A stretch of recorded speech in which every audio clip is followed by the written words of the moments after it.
The On-Time Plumber. Touted in all his advertisements as the on-time plumber, Russ Hogan prided himself on getting to his customers on time. Period. That was his shtick. After training in sufficient apprenticeships, Hogan opened his own shop.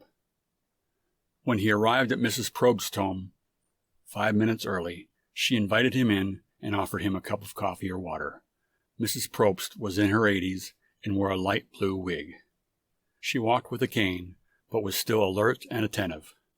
"You're pretty young to be doing this, Mr. Hogan," Mrs. Probst said.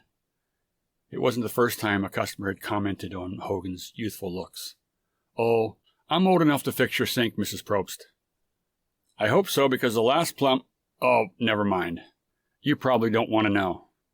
Just show me the problem, Mrs. Probst, and we'll get it fixed in a jiffy." "If you say so. Come on in. Don't mind the mess. Maid hasn't come in yet." "No worries, Mrs. Probst. It's lived in as it should be. You should see my place." "So my kitchen sink drain is clogged. The water's just not going down.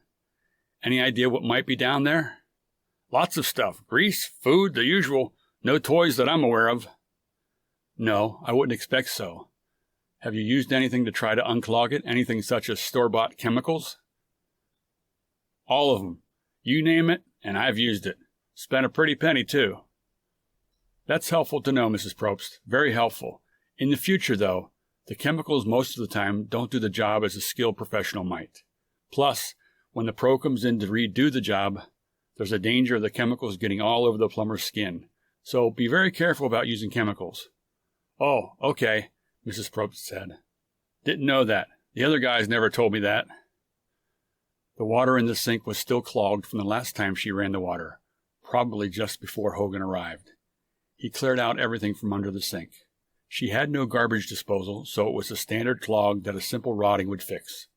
In the plumbing business, nothing was as simple as it seemed, but this one was. Hogan took the manual rotter, a long, flexible metal probe, from his bag, inserted it into the clog, and within 2 minutes the sink drained. He let the water run for 5 minutes while he cleaned up.